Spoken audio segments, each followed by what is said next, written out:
Angin sore dari pesisir Banten berhembus lembut, membawa aroma garam dan tanah basah. Di tengah hamparan kebun kelapa yang bergoyang pelan, tampak dua pemuda berjalan berdampingan. Langkah mereka selaras, seolah dunia sengaja menciptakan ritme untuk memantulkan keberadaan mereka. Itulah Atar dan Gian, kembar yang sejak kecil sulit dibedakan, kecuali oleh tatapan mata mereka. Atar dengan sorot tajam menyala, Gian dengan pandangan teduh yang menenangkan. Sejak usia belia, keduanya sudah ditempa keras oleh kakek mereka, Ki Atmaja, pendekar tua yang disegani di seluruh kabupaten. Latihan dimulai saat kabut subuh masih menggantung, ketika bumi dingin seperti batu dan napas terasa menusuk. Namun bagi Atar dan Gian, rasa sakit hanyalah bagian dari perjalanan. Jawa sejati tak lahir dari kenyamanan, begitu Ki Atmaja selalu berkata, suaranya berat seperti kayu jati yang retak. Namun masa kecil kembar itu tidak selalu tentang disiplin dan keringat. Ada tawa yang tumbuh di sela-sela latihan, ada mimpi yang mereka bisikkan di bawah pohon asem tua di halaman belakang. Atar sering bercita-cita menjadi petarung paling disegani di Banten, sementara Gian lebih memilih membayangkan hidup tenang, membuka bengkel kecil atau mengajar silat untuk anak-anak kampung. Dua jiwa berbeda, namun terikat dalam satu darah. Kehidupan mereka berubah ketika ayah mereka meninggal dalam kecelakaan bus di jalan lintas Banten, sebuah peristiwa yang tak pernah benar-benar bisa mereka lupakan. Gian saat itu memeluk ibu mereka yang menangis tanpa suara, sementara Atar berdiri membeku, menatap peti kayu seolah berusaha memahat rasa sakit itu ke dalam hatinya. Sejak hari itu, dunia terasa lebih kelam, dan beban hidup terasa berpindah ke bahu keduanya. Setelah kepergian ayahnya, Atar semakin berlatih keras. Ia mulai pulang dengan tangan berdarah, napas terengah, dan mata yang menyimpan api dendam entah kepada siapa. Gian selalu berusaha menenangkan kembarannya itu, namun ia tahu luka batin Atar jauh lebih besar dari yang tampak di permukaan. Kita harus jadi kuat, kata Atar suatu malam, biar nggak ada yang bisa hancurin hidup kita lagi. Sementara itu, Gian tumbuh menjadi penyeimbang. Ia membantu ibu mereka berjualan di pasar, memperbaiki motor tetangga, bahkan menyapu halaman masjid tiap pagi. Warga sering memuji Gian karena ramah dan sopan, namun diam-diam mereka waspada kepada Atar yang keras kepala dan cepat tersulut emosi. Meskipun demikian, semua orang tahu keduanya selalu berjalan berdua, bagai dua sisi mata uang yang tak bisa dipisahkan. Sampai suatu hari, ketika kiamat kecil datang dalam bentuk kabar buruk. Bang Sarip, sahabat lama ayah mereka, datang ke rumah dengan wajah kusut dan langkah goyah. Ia bercerita tentang terminal Banten yang kini dikuasai preman pemalak. Para supir diperas habis-habisan, termasuk dirinya.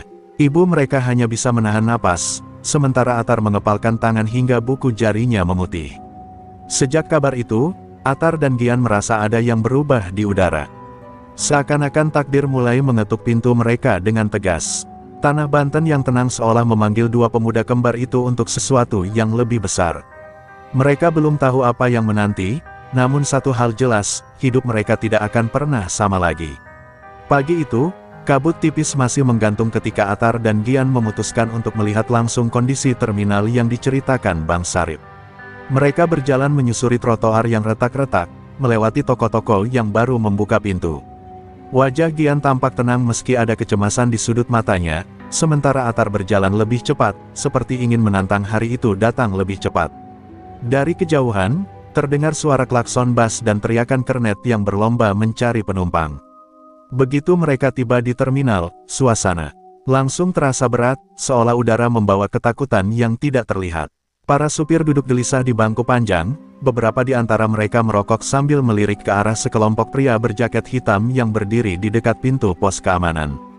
Pria-pria itu bertubuh besar, beberapa penuh tato, dan tatapan mereka seperti pisau yang siap menusuk siapapun yang terlihat berani.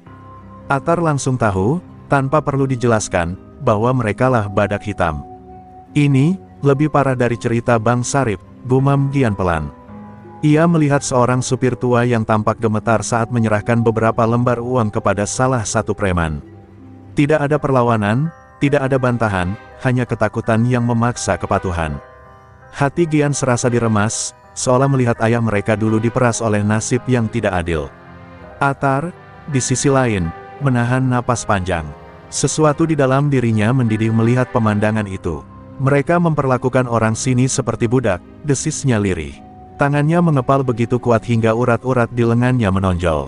Gian menyentuh bahu Atar, mencoba menenangkan, namun ia bisa merasakan getaran emosi yang tak bisa lagi disembunyikan oleh kembarannya itu. Tiba-tiba terdengar suara keras dari arah bas jurusan Serang. Seorang pemuda supir didorong kasar oleh preman berambut cepak. "Setoran kurang, jangan banyak alasan," bentak preman itu, mendorong kepala supir itu ke bodi bas hingga terdengar bunyi dentuman pelan. Orang-orang di sekitar menunduk, pura-pura tidak melihat. Dunia seolah memilih diam daripada ikut sakit. Gian segera melangkah maju, tapi Atar menahannya. "Belum sekarang," kata Atar, suaranya bergetar menahan amarah.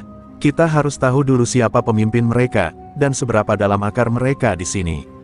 Untuk pertama kalinya, Gian melihat ada strategi di balik ledakan emosi Atar. Kembarannya itu tidak bertindak gegabah, setidaknya belum. Keduanya memilih berjalan memutar, berpura-pura seperti penumpang biasa yang ingin mencari bas. Mereka memperhatikan setiap sudut, siapa yang mengutip uang, siapa yang menerima laporan, dan siapa yang diam namun memantau. Perlahan-lahan, mereka melihat satu sosok berbeda dari preman lain, seorang pria berjas hitam lusuh, duduk sambil minum kopi di warung dekat pintu gerbang. Dialah yang selalu menerima amplop dari tangan preman-preman itu. Saat mereka melangkah menjauh dari terminal, Atar berbisik pelan namun mantap, "Gian, kalau kita diam, kita sama saja membiarkan semua ini." Gian menatap langit yang mulai cerah, lalu memandang kembarannya. Dalam senyap, ia tahu benar, arus takdir sudah menyeret mereka masuk, dan tidak ada jalan untuk kembali. Terminal itu, dan bumi Banten yang mereka pijak, sedang memanggil mereka untuk bertindak. Sore itu, ketika matahari sudah mulai turun dan warna jingga merayapi langit, Atar dan Gian kembali ke rumah dengan langkah berat. Mereka masih membawa bayangan terminal di kepala mereka, jeritan halus para supir, wajah memelas, dan genggaman tangan para preman yang penuh arogansi. Sesampainya di beranda, mereka melihat sosok yang tak asing duduk menunduk, Bang Sarip, dengan jaket biru lusuh dan wajah kusut penuh kelelahan. Ibu mereka sedang menyuguhkan teh hangat, namun pria itu tak sempat menikmatinya. Bang Sarip menatap Atar dan Gian begitu mereka mendekat. Matanya kemerahan, bukan hanya karena lelah, tapi juga karena rasa malu yang tak mampu ia sembunyikan. "Tar, Gian, bas gua ditahan lagi," katanya lirih. Suaranya pecah seperti kain lama yang sobek. "Mereka bilang kalau besok gua nggak setor 2 kali lipat, bas itu bakal hilang entah kemana." Ia menunduk, menutup wajah dengan kedua tangan. Gian duduk di sebelahnya dan menepuk punggungnya pelan. Bang Sarip udah berusaha sekuat tenaga. "Ini bukan salah abang." Namun Bang Sarip hanya menggeleng, suaranya gemetar. "Dulu waktu bokap kalian masih hidup, dia sering nolongin gua. Sekarang kalian yang harus lihat gua begini, kayak laki nggak berguna." Air matanya jatuh ke lantai papan, membuat Atar mengepalkan tangan tanpa sadar. Atar berdiri, menatap Bang Sarip dengan sorot mata berbeda, lebih kelam, lebih padat. "Bang, siapa yang nahan? Badak hitam, kan?" tanyanya datar. Bang Sarip mengangguk pelan. "Mereka bilang Rimba sendiri yang bakal turun tangan kalau gua macam-macam." Nama itu membuat udara rumah mendadak lebih dingin. Rimba bukan preman biasa. Ia memiliki reputasi sebagai penghancur, seseorang yang menggunakan kekerasan seperti bahasa ibu. Gian menelan ludah. Dalam ingatannya, ia pernah mendengar cerita tentang Rimba dari para kernet di pasar malam. Orang itu disebut-sebut pernah mematahkan tangan seorang supir hanya karena telat menyetor. "Ini sudah keterlaluan," gumam Gian, lebih kepada dirinya sendiri. Ibu mereka yang sejak tadi diam, kini menatap kedua putranya dengan wajah cemas. "Kalian jangan ikut campur urusan preman," ucapnya lirih. "Ibu nggak mau kehilangan kalian seperti kehilangan ayah kalian." Hening sejenak, Atar menutup mata, menyerap kata-kata itu, namun hatinya sudah berlari jauh. Ia ingat tubuh ayahnya yang terbujur kaku, ingat bagaimana hidup mereka berubah setelah itu. Ia membuka mata perlahan, dan di sana, ada sesuatu yang baru, sinar tekad yang tak bisa lagi dipadamkan. "Bu, justru karena ayah, kita nggak bisa diam," katanya pelan namun tegas. "Kalau kita biarin mereka terus begini, akan ada keluarga lain yang kehilangan kepala keluarganya." Bang Sarip menunduk lebih dalam, terisak pelan. "Gua nggak minta kalian berantem sama mereka, gua cuma, udah kehabisan cara," katanya dengan suara patah. Gian menatap Atar, dan dalam sekejap, dua kembar itu saling mengerti tanpa kata. Mereka tidak bisa mengubah dunia, tapi mereka bisa mulai dari satu sudut kecil, Terminal Banten. Dari satu orang, Bang Sarip. Malam merambat turun, menyelimuti rumah kecil itu dengan keheningan. Tapi di dalam hati Atar dan Gian, badai telah bangkit. Dan mereka tahu, setelah bab ini dimulai, tidak akan ada jalan untuk kembali. Mereka bukan lagi dua pemuda yang hanya ingin hidup tenang, mereka sedang diarahkan oleh takdir menuju gelombang besar yang tak bisa mereka hindari. Malam semakin larut ketika Atar duduk sendirian di halaman belakang, hanya ditemani suara jangkrik dan hembusan angin yang membuat dedaunan bergesekan. Tatapannya kosong menembus gelap, namun pikirannya penuh oleh wajah Bang Sarip yang ketakutan, oleh supir-supir terminal yang tertunduk pasrah. Ia merasakan darahnya mendidih, seperti bara api yang menunggu meledak. Mereka pikir bisa seenaknya mempermainkan hidup orang, gumamnya, rahangnya mengeras. Kalau gue biarin, mereka bakal terus merajalela. Gian keluar pelan, membawa 2 cangkir teh hangat. Ia duduk di samping Atar tanpa berkata apa-apa. Sejenak keduanya hanya diam, mendengar angin, merasakan malam. Namun Gian tahu isi kepala kembarannya itu seperti gunung berapi yang menunggu meletus. "Tar, lo kelihatan mau gila," katanya akhirnya, setengah bercanda, setengah serius. Atar tidak menjawab, tangannya hanya mengusap wajah, seolah mencoba meredam badai di dalam dirinya. "Apa lo mau langsung nyamperin mereka?" tanya Gian perlahan. Pertanyaan itu terdengar sederhana, tapi Atar tahu Gian sebenarnya mencoba menghentikannya. "Gue nggak tahan, Gian," suara Atar berat. "Gue nggak tahan lihat orang-orang diinjak kayak gitu. Lihat Bang Sarip tadi, itu udah lebih dari cukup." Atar menendang batu kecil di depannya hingga melayang jauh. "Kalau kita punya kemampuan buat bantu, kenapa harus diem?" Gian menghela napas panjang. Ia tahu Atar benar, setidaknya secara moral. Tapi dunia nyata tak sesederhana itu. Badak hitam bukan sekumpulan pengganggu kecil, mereka organisasi preman yang terhubung dengan berbagai kepentingan gelap. "Tar, dengerin gue," ucap Gian, suaranya lebih tegas. "Kalau lo serang mereka sekarang, lo cuma bakal melakukan hal bodoh. Kita harus tahu dulu siapa dalang, siapa yang ngatur uang, siapa yang ngatur orang. Kalau enggak, kita cuma bakal nyenggol sarang lebah." Kata-kata itu membuat Atar diam. Ia ingin melawan, ingin menumpahkan amarahnya, tapi Gian punya logika yang tak bisa dibantah. Keduanya tumbuh bersama, mereka saling mengisi. Atar adalah api, Gian adalah air. Dan saat ini, api Atar hampir menghanguskan segalanya jika tidak ada yang menahannya. "Jadi kita cuma diem?" tanya Atar lirih, seperti anak kecil yang kehilangan arah. "Kita nggak diem," jawab Gian cepat. "Kita bergerak, tapi pakai kepala, bukan emosi." Ia menatap Atar dengan mata yang penuh ketegasan yang jarang ia tunjukkan. "Besok kita turun ke terminal lagi. Kita perhatiin semua, siapa yang ngasih perintah, siapa yang terima uang. Kita cari tahu siapa aja yang ketakutan dan bisa ngajarin kita sesuatu. Kita bikin rencana yang gak cuma nyelamatin Bang Sarip, tapi bisa ngeberesin semua ini." Atar menatap kembarannya lama, sebelum akhirnya ia menghembuskan napas panjang.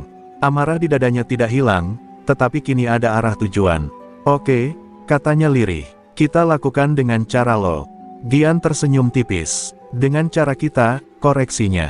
Atar mengangguk. Untuk pertama kalinya malam itu, ia merasa sedikit lebih ringan. Di kejauhan, anjing-anjing kampung menggonggong ke arah terminal, seolah ikut merasakan bahwa ada badai yang sedang bangkit. Badai yang tidak hanya akan mengguncang hidup para preman, tapi juga seluruh Banten.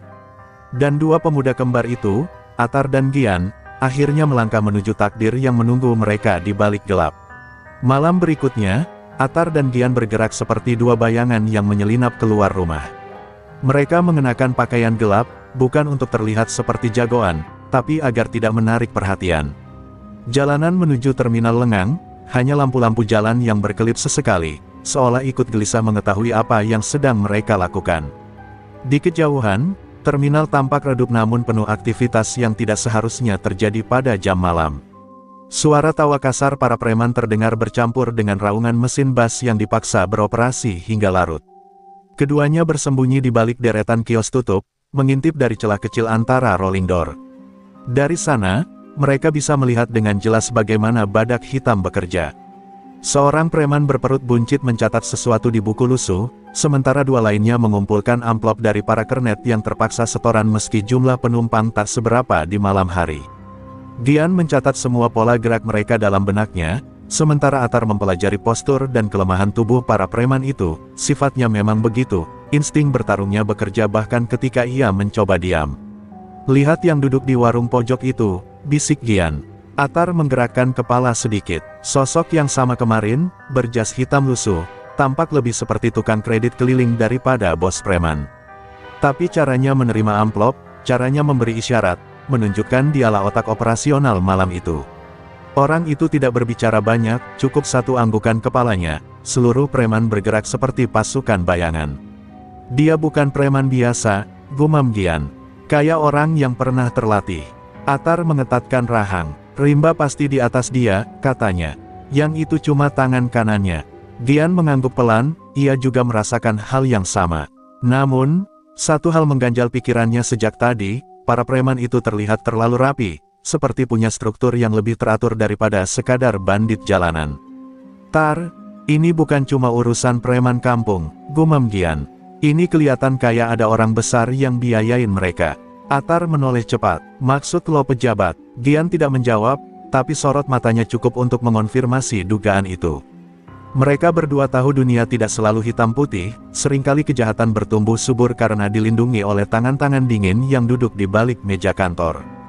Dan jika itu benar, maka masalah yang mereka hadapi jauh lebih besar daripada dugaan awal.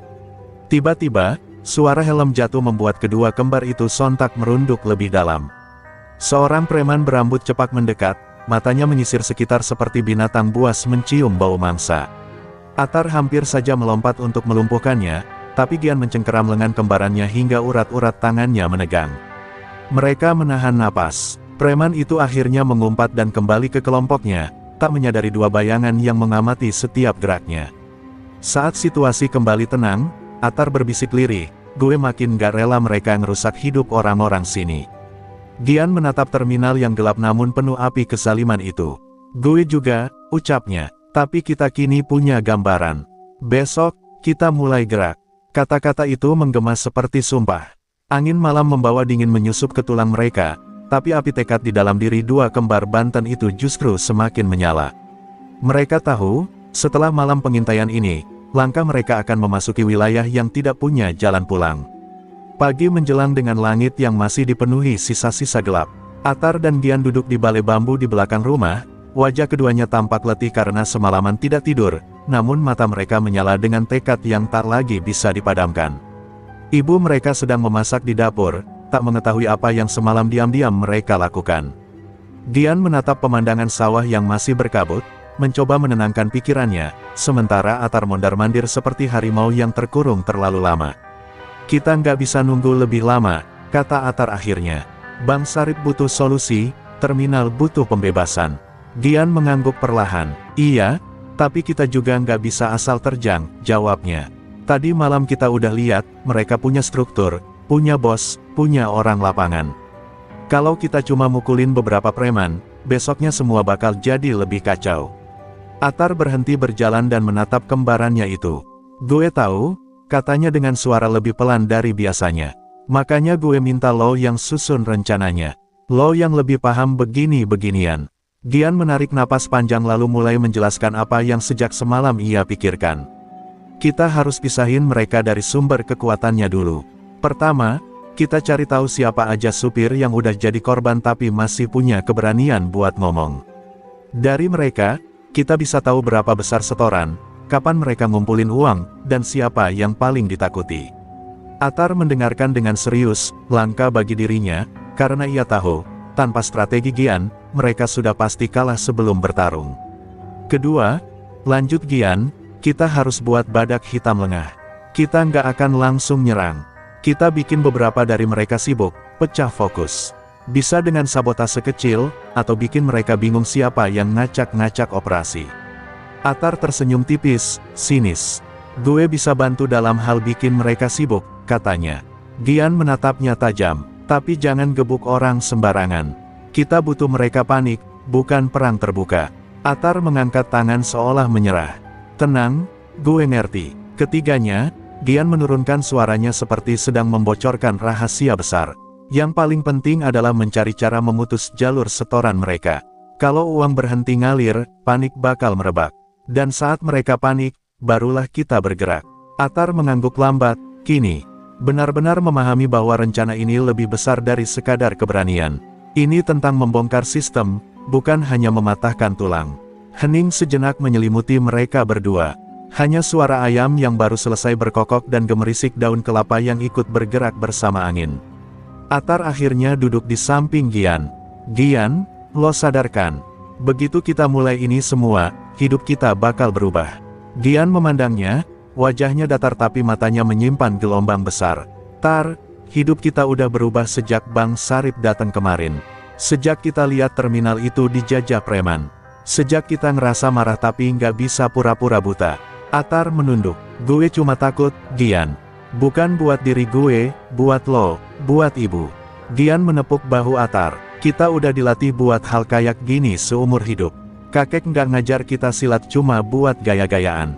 Atar menghela napas panjang. Dan seperti dua jiwa yang ditakdirkan berjalan di jalur yang sama, mereka akhirnya berdiri bersamaan. Oke, kata Atar. Mulai hari ini, kita bukan cuma lihat. Kita bergerak. Mereka melangkah keluar halaman rumah, menuju dunia yang tak lagi sama. Angin pagi berhembus kencang seolah membawa pertanda bahwa dua bayangan dari Banten itu sedang bersiap menyalakan badai. Dan badai itu, cepat atau lambat, akan mengguncang seluruh terminal dan semua yang bersembunyi di dalamnya. Sore itu, setelah merumuskan langkah-langkah awal, Atar dan Gian memutuskan menyusuri kawasan lama di belakang terminal. Tempat itu terkenal angker oleh warga, bukan karena hantu, tetapi karena dulunya menjadi arena adu jantan para pendekar jalanan. Lorong-lorong sempit dipenuhi dinding kusam dan coretan tak jelas, sementara bau alkohol bercampur debu memenuhi udara. Mereka tidak datang untuk mencari masalah, tapi mencari seseorang yang kabarnya tahu lebih banyak daripada siapapun tentang badak hitam, Ujang, yang dijuluki ular tua. Mereka menemukannya duduk di bangku kayu reyot di pojok warung usang, kepulan rokok kretek mengelilingi wajahnya yang dipenuhi keriput. Mata ular tua tampak setengah tertutup, namun dari tatapannya, Atar langsung tahu bahwa orang itu menyadari setiap gerakan di sekelilingnya. Kalau bukan anak kembar dari Ki Atmaja, gumamnya pelan tanpa melihat mereka secara langsung. Apa angin yang bawa kalian ke sarang bau busuk ini? Gian melangkah maju dengan sopan. Bang Ujang, kami butuh informasi tentang badak hitam. Ular tua menoleh lambat, bibirnya membentuk senyum kecil yang lebih mirip ejekan daripada keramahan. Banyak anak muda lewat sini minta informasi, tapi pulang tinggal nama. Kalian pikir kalian beda? Atar, yang sejak tadi berusaha menahan diri, menatap ular tua dengan sorot penuh tantangan. Kami nggak datang buat gaya-gayaan. Kami datang karena orang-orang di terminal udah terlalu lama diinjak. Ular tua tertawa pendek, suara yang lebih mirip batuk kering bercampur sinis. Idealisme, gumamnya, bau anak muda sekali. Ia mematikan rokok di tanah, lalu mencondongkan tubuh. Badak hitam bukan cuma preman terminal. Mereka punya akar. Ada Rimba, si gila berotot yang belajar silat gelap. Ada tangan kanan bernama Jaya, yang kalian lihat semalam. Dan yang paling bahaya, mereka punya punggung belakang, oknum pejabat yang ngasih perlindungan. Gian merasakan sesuatu di dadanya menegang, dugaan mereka ternyata benar. Sementara Atar mendekat setengah langkah, rahangnya mengeras. Kalau kami mau ngeberesin mereka, kami harus mulai dari mana? Ular tua memandang keduanya lama, seolah menimbang apakah ia sedang melihat dua orang calon pahlawan, atau dua mayat berjalan. Kalian mau kebenaran, atau mau hidup panjang? Tanyanya dingin. Gian menjawab tanpa ragu, kebenaran. Atar menambahkan, dan kalau harus berantem, kami nggak mundur. Untuk pertama kalinya, ular tua terlihat sedikit terkesan. Ia menyandarkan diri pada bangku dan mulai bicara dengan suara lebih serius. Kalau begitu, dengar baik-baik. Rimba cuma akan muncul kalau setoran terganggu. Dia bukan orang yang mau repot turun tangan kecuali ada ancaman besar. Jatuhkan aliran uang mereka, buat kacau ritme mereka, dan Rimba pasti muncul. Tatapannya menajam. Tapi ingat, kalau dia muncul, itu artinya kalian udah masuk ke permainan hidup dan mati. Gian meresapi setiap detail, sementara Atar merasakan jantungnya berdetak lebih cepat, bukan karena takut, tapi karena antisipasi. Mereka kini memiliki peta awal, jalan berbahaya namun jelas. Bang Ujang, tanya Gian, kalau abang tahu banyak, kenapa abang nggak bantu orang-orang terminal? Ular tua terdiam sejenak, sorot matanya redup seperti nyala lampu tua. Karena saya sudah kalah di masa lalu, katanya lirih. Kalian, mungkin punya kesempatan buat menang. Ucapan itu membuat udara sekitar terasa lebih berat. Atar dan Gian saling berpandangan, menyadari bahwa jejak yang mereka ikuti kini bukan sekadar misi kecil, melainkan melanjutkan pertempuran yang gagal diselesaikan generasi sebelumnya. Saat mereka meninggalkan lorong itu, matahari tenggelam di balik gedung terminal, seakan ikut menyaksikan kebangkitan dua bayangan baru yang siap menantang kegelapan. Banten tidak lagi sama, dan badai yang dipersiapkan Gian dan Atar kini semakin dekat untuk meledak. Pagi itu, terminal Banten terasa lebih ramai dari biasanya. Suara kernet berteriak memanggil penumpang, aroma solar memenuhi udara, dan deru bas yang baru menyala bercampur dengan hiruk-pikuk pasar kecil di seberang jalan. Namun di balik semua itu, ada ketegangan yang nyaris tak terlihat, ketegangan yang Atar dan Gian rasakan begitu tiba di lokasi. Mereka datang bukan untuk memulai pertempuran, tetapi untuk mengamati. Mereka ingin memahami kapan badak hitam mengumpulkan setoran pagi, dan apakah ada celah yang bisa dimanfaatkan untuk memutus alur uang itu. Segalanya berubah ketika teriakan keras terdengar dari arah deretan bas jurusan Pandeglang.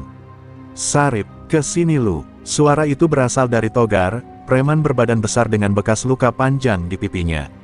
Ia menarik kerah baju Bang Sarip yang tampak linglung dan ketakutan. Mana setoran lu? Kemarin lu kurang.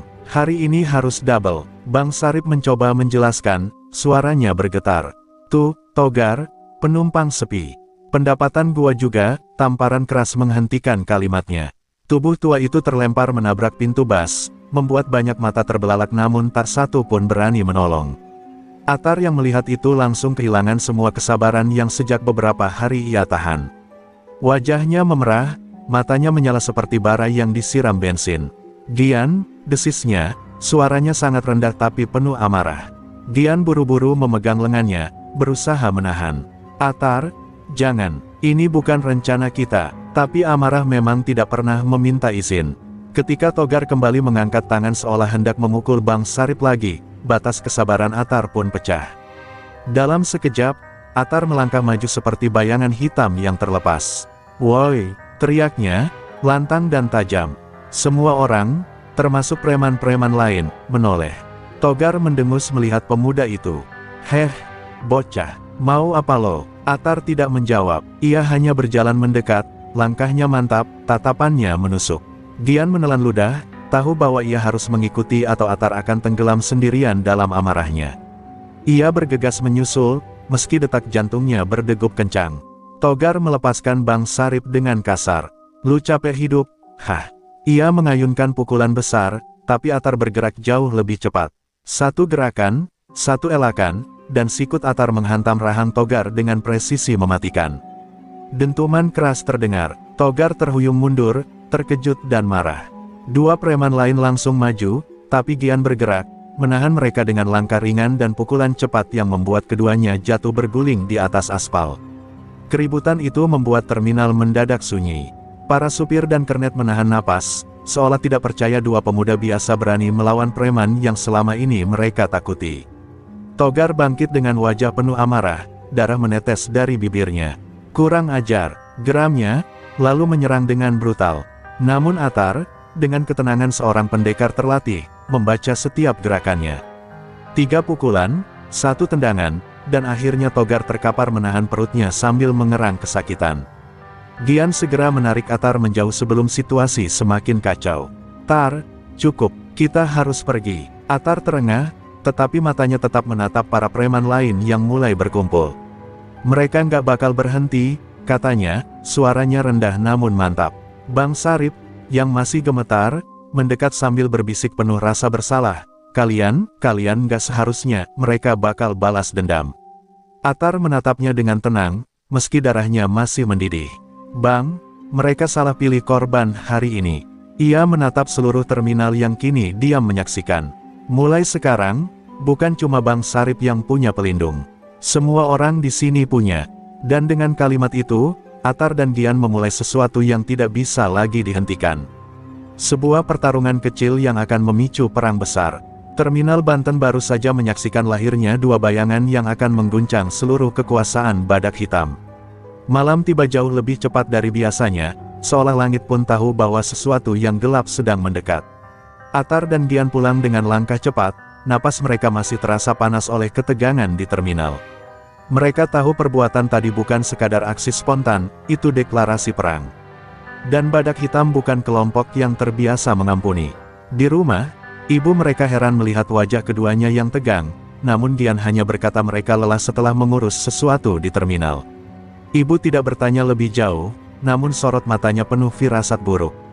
Di sisi lain kota, Togar yang masih memegangi perutnya dibawa ke markas Badak Hitam, sebuah gudang tua dekat rel kereta. Di sana, Jaya, tangan kanan Rimba, menatap Togar dengan dingin. Dikalahin dua bocah, suaranya rendah, bergetar oleh amarah yang ditahan. Togar menelan ludah, takut dan malu bercampur. Ma, mereka bukan bocah sembarangan, Bang. Gerakan mereka, kayak orang terlatih. Kalimat itu membuat Jaya terdiam sejenak, lalu menghantam meja kayu hingga retak. Kalau begitu, kita hajar balik. Biar mereka tahu terminal ini bukan tempat main-main. Sementara itu, Atar duduk di depan rumah, menatap gelap seperti menunggu musuh datang. Gian berdiri di dekatnya, bersandar pada tiang kayu. Gue tahu lo senang tadi bisa hajar Togar, ucap Gian pelan. Tapi sekarang kita harus siap. Mereka pasti balas. Atar mengangguk tanpa menoleh. Gue nggak nyesel, Gian. Kalau gue harus ulang lagi, gue bakal lakukan lebih keras. Gian tersenyum hambar. Gue tahu, itu yang gue takutin. Beberapa jam setelah tengah malam, suara motor bersahutan terdengar dari arah jalan besar. Gian langsung mendongak, matanya waspada. Atar bangkit dengan refleks seorang petarung. 4 motor, 8 orang, semua memakai jaket hitam dengan emblem kepala badak. Mereka berhenti tepat di depan rumah Atar dan Gian. Salah satu preman berteriak lantang, "Oi, keluar kalian, anak kembar sialan." Ibu mereka terbangun dan langsung panik. Astagfirullah, Atar, Gian. Apa yang kalian lakukan? Gian memegang lengan ibu, berusaha menenangkan. Bu, masuk, kami tangani. Tapi ibu menolak. Tidak, ibu nggak mau kalian kenapa-napa. Atar mendekat, memegang bahu ibu dengan lembut namun tegas. Bu, percaya sama kami. Masuk, dulu. Air mata ibu menetes, tapi ia akhirnya mundur perlahan ke dalam rumah. Ketika pintu tertutup, Atar dan Gian keluar ke halaman.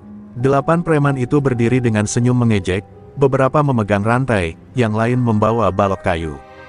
Jaya sendiri belum datang, mereka hanyalah gelombang pertama. Mana jagoan kalian? Teriak salah seorang. Berani pukulin Togar, sekarang lawan kita. Atar melangkah maju. Kalau mau balas dendam, kenapa ngerusuh di rumah orang? Penakut banget. Ejekannya membuat preman-preman itu mendidih. Pertempuran pecah begitu cepat, seperti pecahan petir yang menghantam tanah. 2 preman menyerang Atar bersamaan, tapi ia memutar tubuh dan menjatuhkan keduanya dengan teknik bantingan yang diajarkan Ki Atmaja.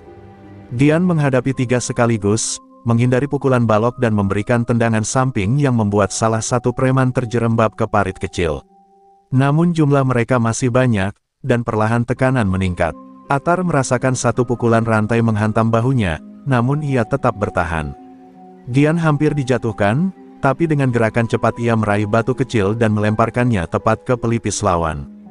Beberapa menit kemudian, preman-preman itu tumbang satu persatu, mengerang di tanah seperti binatang luka. Atar dan Gian berdiri terengah-engah, tubuh mereka penuh memar, tetapi mata mereka masih menyala dalam gelap. Salah satu preman yang belum pingsan merangkak menjauh sambil berteriak, kalian bakal lihat. Rimba bakal datang, Rimba bakal habisin kalian." Mendengar itu, Atar dan Gian saling pandang. Nafas mereka berat, tapi senyum tipis muncul di sudut bibir keduanya. Jika Rimba benar-benar datang, maka itu berarti badai besar yang mereka tunggu kini sudah sangat dekat. Terminal Banten tidak akan pernah sama lagi setelah malam ini. Rumah itu sunyi setelah keributan besar malam tadi, namun ketenangan itu bukan kenyamanan, melainkan kecemasan yang menekan dada. Gian terbaring di atas kasur tipis, napasnya pendek-pendek. Bekas pukulan balok di punggungnya membentuk guratan lebam keunguan yang membuat setiap gerakan terasa seperti disayat. Atar duduk di sampingnya, meremas ujung celananya sendiri, wajah dipenuhi rasa bersalah. Lampu kamar remang-remang, dan suara ibu menangis pelan di ruang sebelah membuat suasana semakin sesak. "Gue harusnya bisa tahan diri," ucap Atar lirih, hampir seperti gumaman. "Kalau gue nggak terlalu maju duluan, lo nggak bakal segini lukanya." Gian memejamkan mata, mencoba menahan nyeri, namun tetap memaksa tersenyum kecil. "Tar, berhenti nyalahin diri lo. Kita berdua yang ambil keputusan. Gue ikut karena gue yakin lo nggak boleh jalan sendirian."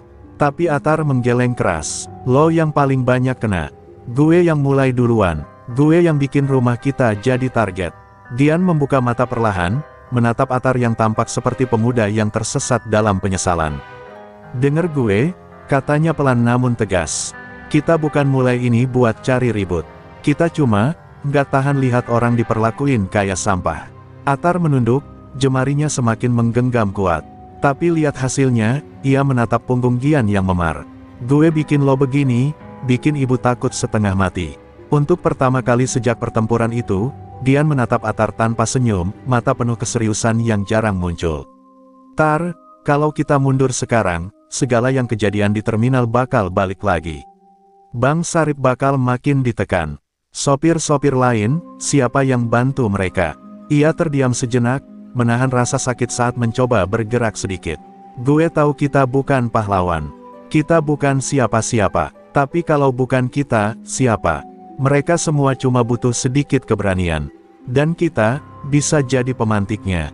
Kata-kata itu menusuk Atar lebih dalam dari pukulan manapun. Ia merasa perutnya menegang, seolah tubuhnya mengerti sesuatu yang pikirannya baru sadari. "Gue cuma takut, kita bikin semuanya makin buruk," bisiknya. Gian menghela napas panjang, lalu berkata, "Buruk itu kalau kita diem. Buruk itu kalau kita biarin orang jahat terus nginjek orang kecil. Kita cuma mau orang-orang bisa hidup tanpa takut. Itu aja." Atar akhirnya mengangkat wajahnya. Ada air di ujung matanya, bukan karena lemah, tetapi karena ia sadar betapa besar beban yang ia taruh di pundak kembarannya. "Gian, gue janji, gue bakal lebih hati-hati. Gue nggak akan biarin lo terluka parah lagi. Kita jalan ini sama-sama." Gian tersenyum, kali ini tulus, meski rasa sakit merayap di punggungnya. Itu baru Atar yang gue kenal. Tak lama kemudian, pintu kamar terbuka perlahan. Ibu mereka masuk, membawa mangkuk air hangat dan kain bersih. Matanya bengkak, tapi suaranya lembut. "Kalian, ibu nggak bisa larang apa yang sudah terjadi. Tapi janji sama ibu, jangan bertindak gegabah." Atar dan Gian saling menatap sebentar sebelum menjawab bersamaan, "Iya, Bu." Malam itu, meski luka Gian belum sembuh dan rasa takut masih menggantung seperti awan hitam, sesuatu berubah dalam diri mereka. Penyesalan Atar berubah menjadi tekad. Rasa sakit Gian berubah menjadi kekuatan.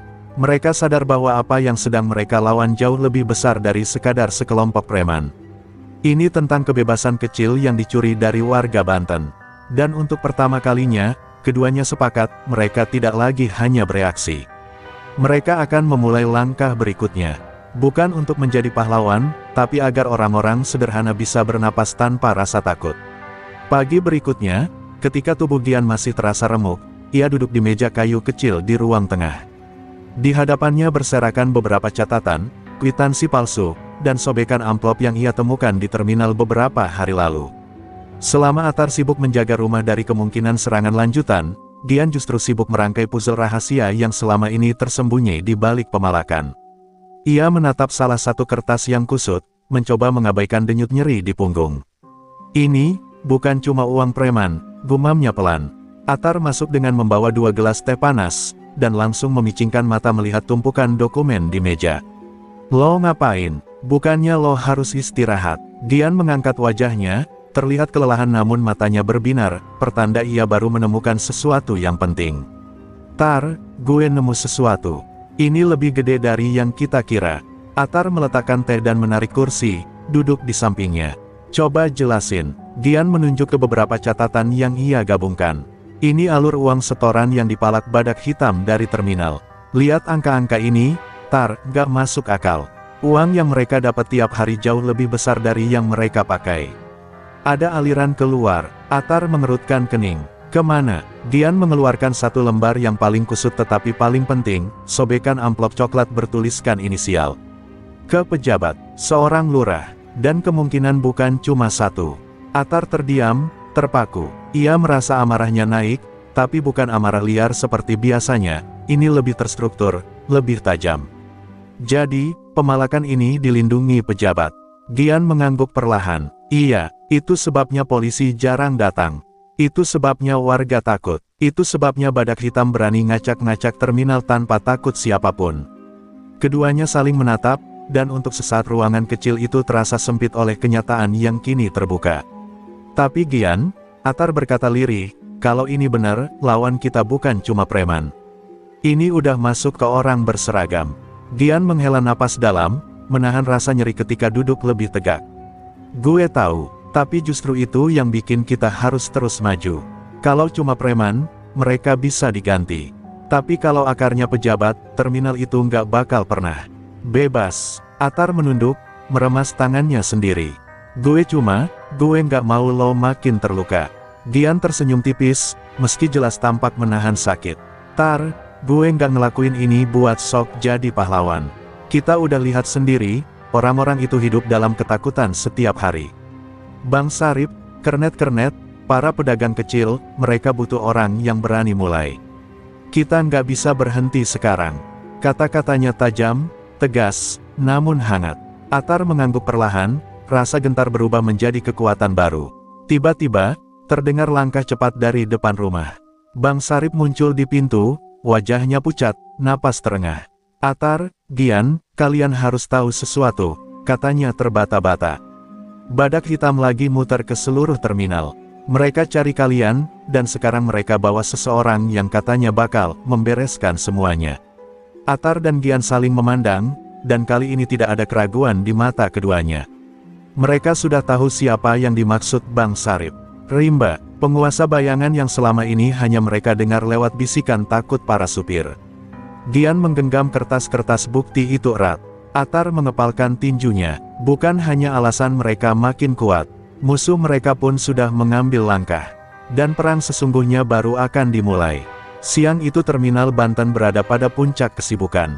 Suara klakson bertubi-tubi, teriakan kernet memanggil penumpang, dan aroma solar bercampur dengan hawa panas yang memantul dari aspal. Namun di tengah keramaian itu, ada sesuatu yang lain, ketegangan yang merayap pelan, seperti angin panas sebelum badai. Atar dan Gian berdiri di antara kerumunan, wajah mereka disamarkan dengan topi dan masker sederhana. Mereka tidak sedang mengamati lagi. Mereka datang untuk menghentikan pemalakan yang sudah berlangsung terlalu lama. Dan kali ini, mereka melakukannya di jam paling sibuk agar seluruh terminal bisa menyaksikan. Di dekat loket tiket jurusan Serang, 3 preman badak hitam sedang memalak seorang sopir tua yang memohon-mohon agar diberi kelonggaran. Preman itu hanya tertawa mengejek. Kelonggaran, hahaha, mati aja lu minta kelonggaran. Ia menendang kaleng air minum si sopir, membuatnya terguling dan menumpahkan isinya. Sopir itu membungkuk ketakutan, sementara kerumunan hanya berani melirik dari jauh. Tapi sebelum preman itu sempat memukul lagi, sebuah suara muncul dari belakang, lantang dan dingin. Cukup, preman itu menoleh dan melihat 2 pemuda berdiri tegap.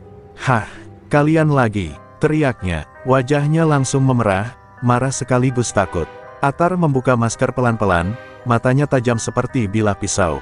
Gue kasih peringatan waktu itu. Sekarang, lo udah lewatin batas. Preman lain segera memanggil kawan-kawan, membunyikan peluit kecil, tanda bahaya badak hitam. Gian baru saja menanggalkan maskernya ketika dari berbagai sudut terminal, preman-preman lain bergegas datang, membawa balok, rantai, dan pisau kecil. Bentrokan pecah secepat kilat. 3 preman menyerang Atar sekaligus, namun ia bergerak dengan aliran silat yang halus namun mematikan. Satu pukulan siku menghajar dagu lawan, disusul sapuan kaki yang menjatuhkan 2 lainnya. Ia memutar tubuh, menghindari rantai yang melayang ke arah kepala, lalu memecah jarak dengan pukulan lurus ke dada penyerang. Tubuh besar itu terlempar ke meja pedagang rokok, membuat barang dagangan berhamburan ke udara. Gian, meski masih belum pulih sepenuhnya, bergerak dengan ketelitian seorang ahli strategi. Ia tidak menabrak musuh, tapi memancing mereka masuk ke jebakan gerakannya. Ketika 2 preman menyerbu dengan pisau, Gian memutar bahu, menangkap pergelangan tangan salah satu, lalu membantingnya ke tanah dengan teknik lukut yang diajarkan Ki Atmaja. Preman kedua datang terlalu cepat, Gian merunduk dan menghantam lututnya dengan tendangan rendah, yang membuatnya berteriak kesakitan. Terlihat jelas badak hitam tidak siap menghadapi dua pemuda terlatih yang bergerak seperti bayangan. Satu persatu mereka tumbang, merintih di antara roda bas. Kerumunan mulai berdatangan, bukan untuk membantu melainkan menyaksikan. Mata mereka membesar antara ketakutan dan harapan. Mereka melihat sesuatu yang mustahil, preman-preman yang selama ini jadi ancaman, dipukul mundur oleh dua anak kembar dari kampung sebelah. Namun badak hitam bukan kelompok kecil. Belasan lagi datang berlari dari pintu barat terminal. Mereka mengepung Atar dan Gian dari segala arah. Atar berdiri di depan, melindungi Gian yang masih terluka. "Lo yakin masih kuat?" bisik Atar cepat. Gian mengangguk meski napasnya berat. "Gue nggak akan nyerah sekarang. Kita selesain." Pertempuran kedua pecah lebih dahsyat. Rantai berayun, pisau meleset, dan teriakan preman bercampur dengan suara pecahan kaca dari kios kecil yang tak sengaja tertabrak.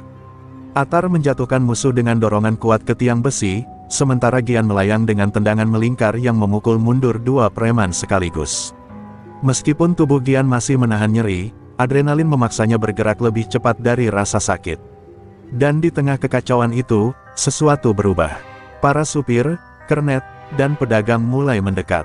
Tidak untuk menyerang, tetapi untuk bersaksi. Mereka melihat keberanian yang selama ini mereka pikir tidak ada.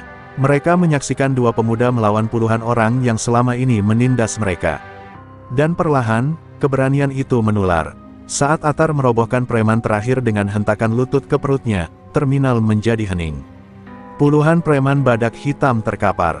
Debu masih berputar di udara panas. Gian terengah-engah, namun matanya penuh api. Atar menatap sekeliling, memastikan tidak ada serangan susulan. Lalu dari ujung pintu barat terminal, seseorang muncul. Tubuh tinggi, besar, penuh tato. Langkahnya berat dan pasti. Kerumunan mendesah ketakutan. Atar menegang. Gian membeku, karena pria itu adalah sosok yang hanya mereka dengar dari desas-desus. Rimba, penguasa badak hitam, dan keheningan terminal pun pecah menjadi badai baru.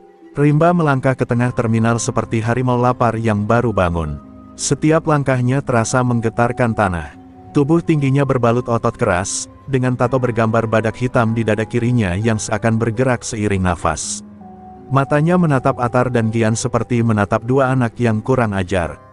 Suasana terminal berubah, para preman yang masih sadar langsung menunduk, sementara warga yang melihat hanya bisa menahan napas. Rimba menggeretakkan lehernya hingga terdengar bunyi, krek keras. "Jadi kalian yang bikin anak buah gue berserakan kayak sampah." Atar maju selangkah, meski jantungnya berdetak liar. "Mereka bukan sampah, mereka pelaku, dan lo pemimpinnya." Rimba tertawa rendah, namun tawanya dingin, tanpa humor sedikit pun. Berani sekali mulut bocah. Tawa itu tidak berlangsung lama. Tanpa aba-aba, Rimba melesat maju seperti bayangan hitam raksasa. Pukulan pertamanya menghantam udara, namun tekanan anginnya saja membuat Atar terpental mundur beberapa langkah. Kerumunan berseru panik, Rimba jelas bukan preman biasa. Atar mencoba membalas, memukul ke arah dada Rimba, tapi tubuh besar itu seperti dinding batu. Pukulan Atar memantul, membuat tangannya kesemutan. Rimba mencengkeram kera Atar dan melemparkannya seperti boneka. Atar berguling di tanah, merasakan tulang punggungnya seperti dihantam palu besar. Gian hendak maju, tapi Atar mengangkat tangan memberi isyarat agar tetap di tempat. "Jangan, dia buat gue," ucapnya terengah. Rimba tidak memberi jeda, ia menepuk dadanya 2 kali, seolah membangkitkan sesuatu dalam dirinya. Aura gelap, dingin, dan menekan mulai mengalir dari tubuhnya. Gian yang melihat itu langsung pucat. "Atar, dia pakai tenaga dalam gelap." Rimba melangkah, dan setiap langkahnya membuat Atar merasa dadanya ditekan dari dalam. "Ilmu kecil kalian bagus," ucap Rimba. "Tapi ilmu gelap, membunuh dengan ketakutan." Rimba menyerang lagi, kali ini dengan gerakan memutar yang hampir tak terlihat. Atar mengangkat tangan menahan, namun serangan itu menghantam rusuknya dan membuat napasnya hilang seketika. Ia tersungkur, batuk keras, sedikit darah keluar dari bibirnya. Suara ibu di antara kerumunan menjerit, namun Atar tidak peduli. Ia bangkit, meski tubuhnya menolak. "Gue belum kalah," katanya pelan. Rimba tersenyum dingin. Kalau begitu mati aja. Raksasa itu menghimpun tenaga gelap di telapak tangannya, udara di sekitarnya bergetar. Serangan itu diarahkan tepat ke dada Atar. Semua orang yang menonton menutup mata, yakin itu akhir dari pemuda kembar itu. Atar sendiri hampir tidak bisa bergerak, tubuhnya terlalu berat. Detik itu seolah melambat. Ia memikirkan ibu, warga terminal, Gian, dan ia menyerah bukan karena takut mati, tapi karena ia merasa gagal melindungi semua yang ia janjikan. Namun sebelum serangan menghantam, sosok lain melompat dari samping Gian. Dengan seluruh tenaganya, Gian menyambar lengan Rimba dan memukul titik saraf di bahu menggunakan teknik Kiat Maja, jari runtuh. Serangan itu tidak melukai Rimba, namun cukup untuk mengganggu fokus tenaga dalamnya. Ledakan tenaga gelap yang seharusnya mengenai jantung Atar berbelok, menghantam tanah dan memecahkan lantai terminal seperti kaca retak. Atar terlempar ke belakang, namun selamat. Rimba mundur satu langkah, untuk pertama kalinya wajahnya berubah. Kembar sialan, geramnya. Gian berdiri terhuyung, napasnya terbakar, namun matanya menyala. Lo sentuh Atar lagi, lo harus lewat gue dulu. Atar, meski gemetar, bangkit berdiri di samping saudara kembarnya. Kini mereka berdua menghadapi Rimba, bersama, seperti seharusnya. Rimba menggeram, mempersiapkan serangan yang lebih dahsyat dari sebelumnya. Kerumunan makin menjauh, terminal kembali hening, seolah menunggu dunia runtuh. Pertempuran belum selesai, namun kini, Atar tidak sendirian. Pagi di terminal Banten terasa berbeda. Bukan karena matahari lebih cerah, tetapi karena udara bebas dari ketakutan yang biasanya menyelimuti setiap sudutnya. Debu pertempuran semalam perlahan menghilang, menyisakan bekas kaca pecah, bangku terbalik, dan tanah retak hasil benturan tenaga dalam Rimba. Namun yang paling terasa bukan kerusakannya, melainkan keheningan lega yang muncul setelah badai besar. Terminal yang biasanya dipenuhi wajah was-was kini dihiasi sorot mata pihak yang baru merasakan kembali arti bebas. Di sudut terminal, Atar dan Gian duduk dengan tubuh masih memar. Mereka saling memeriksa luka masing-masing sambil berusaha tetap tegak. Meski Rimba meloloskan diri semalam setelah duel mematikan itu, kekalahannya di depan ratusan pasang mata telah meruntuhkan seluruh kepercayaan diri anak buahnya. Preman-preman badak hitam yang tersisa bahkan tidak sempat melawan ketika aparat datang setelah mendapatkan laporan besar-besaran dari para warga. Tanpa perlindungan pejabat yang terungkap lewat bukti Gian, tidak ada lagi tameng bagi mereka. Dan pagi ini, kejadian yang selama puluhan tahun hanya menjadi mimpi warga terminal akhirnya terjadi. Rimba, sang bayangan hitam, ditangkap. Ia ditemukan di gudang tua tempatnya biasa bersembunyi. Tubuhnya penuh luka setelah duel melawan kembar Banten.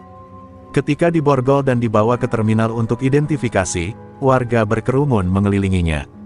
Bukan untuk mencaci, melainkan untuk memastikan bahwa mimpi buruk mereka benar-benar berakhir. Rimba sempat melirik Atar dan Gian, matanya penuh amarah tapi juga kekalahan. Untuk pertama kalinya, legenda gelap itu terlihat tak lebih dari manusia biasa. Begitu mobil polisi membawa Rimba dan komplotannya pergi, suara sorak membahana di seluruh terminal. Kernet-kernet memukul pintu bus seperti beduk kemenangan. Para pedagang menangis sambil tersenyum. Sopir-sopir mengangkat tangan ke udara, berteriak menyebut nama Atar dan Gian.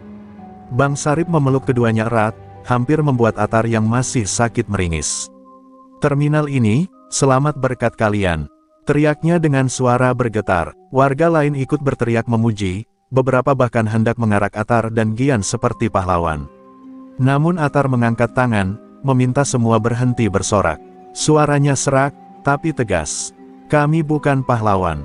Gian berdiri di sampingnya, menambahkan, kami cuma ngelakuin apa yang harus dilakukan. Apa yang kalian juga bisa lakukan, kalau kalian mau bersatu. Kerumunan mendadak hening, lalu mereka menunduk. Bukan kecewa, melainkan hormat. Karena kata-kata itu bukan merendah. Itu pengingat bahwa keberanian tidak dimonopoli oleh dua anak kembar. Beberapa saat kemudian, seorang ibu penjual nasi uduk menghampiri mereka dengan mata berkaca-kaca. Nak, terminal ini akhirnya aman. Terima kasih, ia memberikan 2 bungkus nasi hangat. Atar dan Gian menerimanya sambil tersenyum tidak enak hati. Bagi mereka, penghargaan terbesar bukan pujian, melainkan melihat warga bisa bernafas tanpa rasa takut. Melihat sopir bisa berangkat tanpa setoran darah. Melihat pedagang kecil bisa berdagang tanpa ancaman. Ketika sorak kemenangan mereda, Atar menatap Gian dan berkata pelan, "Akhirnya, selesai juga ya." Gian tersenyum, meski tubuhnya masih sakit. "Belum tentu selesai, Tar. Tapi setidaknya, hari ini kita menang." Atar menatap terminal yang kini hidup kembali, penuh harapan baru. "Kalau ada yang datang lagi, kita hadapi. Sama-sama." Gian mengangguk mantap. Di balik semua luka, rasa takut, dan kelelahan, ada sesuatu yang tumbuh dalam diri mereka berdua. Keyakinan bahwa keberanian kecil bisa mengubah sesuatu yang besar. Terminal Banten hari itu resmi terbebas dari bayang-bayang premanisme. Dan Atar serta Gian berdiri di tengahnya, bukan sebagai pahlawan, tapi sebagai simbol bahwa kebenaran tetap bisa menang, selama ada yang berani memperjuangkannya. Pagi itu, Banten terasa terlalu tenang, seolah kota ini baru saja menghela napas panjang setelah bertahun-tahun dicekik ketakutan. Terminal sudah kembali hidup, pedagang membuka lapak tanpa rasa was-was, dan para sopir bekerja dengan wajah lega yang jarang terlihat sebelumnya. Namun di sebuah gang kecil tak jauh dari sana, dua pemuda kembar berdiri memandangi jalanan yang pernah menjadi saksi pertarungan mereka. Atar memanggul tas lusuh di bahunya, sementara Gian menatap langit dengan irama nafas berat. Punggungnya yang masih sakit sedikit berdenyut setiap kali ia bergerak. Keputusan itu tidak lahir dalam satu malam. Setelah rimba dan komplotannya ditangkap, berbagai pihak mulai melirik Atar dan Gian, ada yang memuji, ada yang memanfaatkan, dan ada pula yang memandang dengan curiga karena mereka telah menyentuh wilayah kekuasaan yang lebih besar. Dua kembar itu sadar, jika mereka tetap tinggal, masalah baru hanya menunggu waktu. Dan meski warga mencintai mereka, Banten tidak boleh menjadi sangkar. Mereka harus pergi sebelum keberadaan mereka menimbulkan ancaman baru bagi orang-orang yang baru saja bebas. Ibu mereka berdiri di depan pintu rumah, menahan air mata yang sejak tadi tidak berhenti mengalir. Ibu bangga, tapi ibu takut, katanya, suaranya parau. Atar memegangi tangan ibunya dan tersenyum lembut. "Kami cuma merantau, Bu. Bukan pergi selamanya." Gian mendekat dan memeluk ibunya erat. "Kami bakal kirim kabar terus. Janji." Ibu mengangguk sambil terisak, menyadari bahwa dua bayangan yang membesarkan rumahnya itu kini sudah jadi lelaki. Lelaki yang dunia mungkin butuhkan. Saat mereka berjalan keluar dari gang, beberapa warga terminal menunggu di tepian jalan. Bang Sarip yang biasanya lantang kini terlihat lebih tua dan rapuh. "Nak, apa benar kalian pergi?" Atar mengangguk. "Bang, terminal sudah aman. Waktunya warga jaga sendiri. Perjuangan kami cuma pembuka jalan." Bang Sarip meraih tangan keduanya dan meremasnya erat. "Kalian bukan cuma pembuka jalan, kalian cahaya di tengah gelap." Gian tersenyum malu. "Cahaya nggak boleh tinggal di satu tempat lama-lama, Bang." Dari kejauhan, suara bas pagi meraung, seolah memanggil mereka untuk memulai babak baru. Mereka berjalan menuju halte kecil, melewati kios-kios yang kini berdiri tanpa rasa takut. Anak-anak kecil berlari mengejar mereka sambil melambaikan tangan. "Bang Atar, Bang Gian, jangan lama-lama ya pulangnya." Atar tertawa kecil, sementara Gian hanya tersenyum pahit, karena mereka sendiri tidak tahu kapan bisa pulang. Ketika bas yang akan membawa mereka keluar Banten berhenti, keduanya naik dengan langkah mantap. Gian memilih duduk di samping jendela, memandangi kota yang perlahan menjauh. "Tar, lo yakin kita harus pergi?" Atar menatap lurus ke depan, suaranya rendah tapi pasti. "Kita bukan cuma buat terminal ini, Gian. Kita buat tempat lain yang butuh bantuan. Selama ketidakadilan masih ada, tenaga kita nggak boleh berhenti di sini." Bas mulai bergerak. Terminal, gang kecil, kios rokok, dan segala kenangan pahit manis perlahan mengecil di balik kaca. Warga melambaikan tangan seperti melepas dua pahlawan, meski keduanya tidak pernah mau disebut begitu. Angin siang menerpa wajah mereka, membawa aroma tanah Banten yang perlahan tertinggal. Dan saat bas itu melaju melewati batas kota, Atar berkata pelan, hampir seperti sumpah, dua bayangan dari Banten gak akan hilang. Mereka cuma berpindah tempat. Gian mengangguk, menutup mata, membiarkan angin membawa mimpi baru mereka. Hari itu, Banten kehilangan dua pemuda. Namun dunia, baru saja mendapatkan dua pejuang bayangan.